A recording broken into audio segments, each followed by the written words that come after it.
Hola mi gente, I'm back with another video, and this is a special kind of video because I'm going to be sharing my very first recipe video. And this recipe is what we call Arroz con Dulce, and it's kind of like a rice pudding, but it's sweet. And every year I like to do this because it reminds me of my father, because every time I made it, my dad went crazy eating it. And in Puerto Rico, it's something that we do every single year around the holidays. So in the description below, I'm going to be putting all the ingredients and all the steps.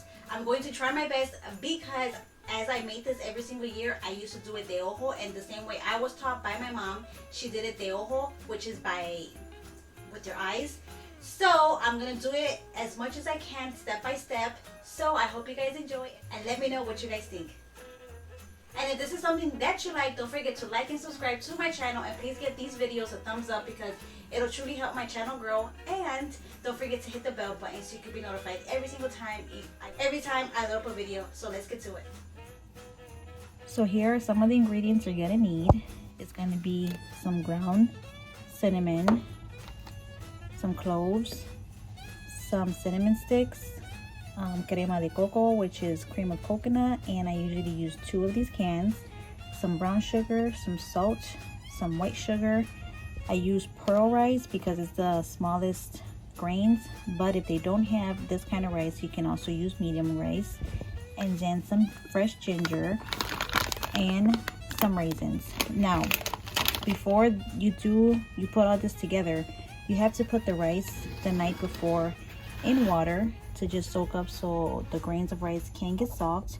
So as you can see, I already did that process. So let's start with the first step. So the first step is making the tea for the arroz con dulce, which is 2 cups of water, 5 cinnamon sticks, 1/4 cups of the cloves. And then for the ginger, just make sure you cut them into pieces and that you peel them. And then you want to make sure this boils and that the color of the water turns like a dark brown or at least a light brown color.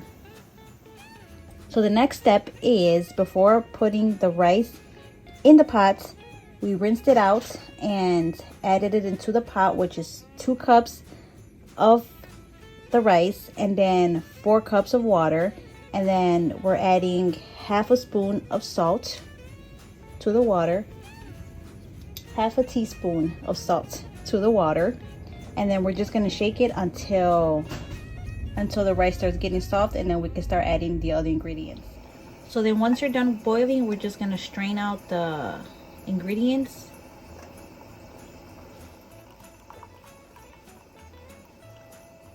So then your tea will be ready to use when you have to put it in the rice. Then every 10 minutes, make sure you shake the rice so it won't get stuck in the bottom of the caldero.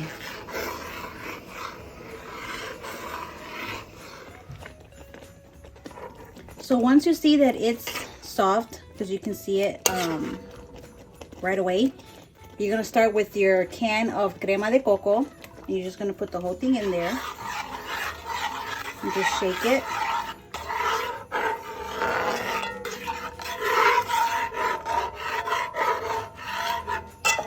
And then you're gonna put 1 cup of dark brown sugar. If you don't find dark sugar, brown sugar is, or light brown sugar is also okay.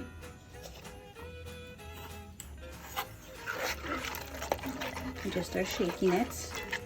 Dark sugar is what's gonna give it its color, and also the raisins is what's gonna give it the color.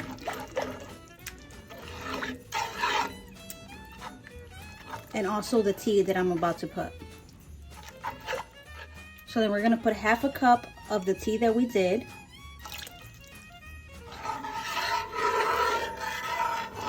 Now this is the first time I do measurements because I usually just do it de ojo, which is by eye. So you can always tweak around with it yourself because you can always make this your own recipe. So if you want less or you want more, you can always do as you want. But this is the way my mom taught me. And so then you're gonna add 1/2 cup of white sugar. Now you don't have to add the white sugar if you don't want to, because it already has the dark sugar. If you just want to leave the brown sugar to it, then that's also fine, but I like to add some white sugar to the arroz con dulce also. And you just continue to shake it. Okay, so now I'm adding 1/4 teaspoon of the ground cinnamon. I like to have the taste of cinnamon, so that's why I am adding to it. And then I'm gonna be adding 1/2 cup of raisins. We don't like a lot of raisins, so if you like a lot of raisins, you can add more, or if you like less than this, you can add less. It's always to your liking.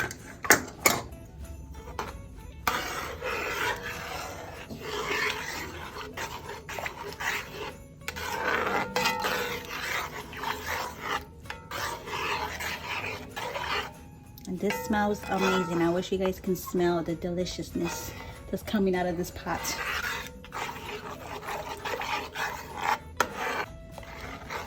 And so you continue to shake it until it becomes like a thick consistency, kind of like a sticky pudding, like a sticky texture. And you'll know once it's ready. And I'll show you once it gets to that point. But remember, you got to shake it at least 5 to 10 minutes every single time so it won't get stuck to the bottom. And just a quick tip, this is how you know that it's starting to come together, because the burbujas, which are bubbles, they start to form a lot more than before. So as you can see, now that it's ready, the liquid has evaporated and it's more like the sticky type texture. And then from here, you just transfer it into whatever container you guys want. So after you put in the container, you put it in the fridge for about 4 to 6 hours or overnight. I usually do overnight because I like it really, really cold. Okay guys, so this is how it's gonna look once it's done, guys. It smells so good. But yes, I left it overnight instead of the 4 to 6 hours because I like to leave it in the fridge longer. But it's totally up to you. Like I've said before, you can leave it to 4 to 6 hours or overnight. So I'm just gonna take this off because you don't need that. That's just for decor. But I'm just gonna taste it really quick. Guys, this tastes amazing. Oh my god. It reminds me of my dad. I just feel 10 times closer to my dad right now. So guys, let me know how this comes out if you make it. And don't forget to like and subscribe to my channel and pass on this recipe. And don't forget to hit the bell button so you can be notified every single time I load up a video. And I will talk to you guys soon. Bye.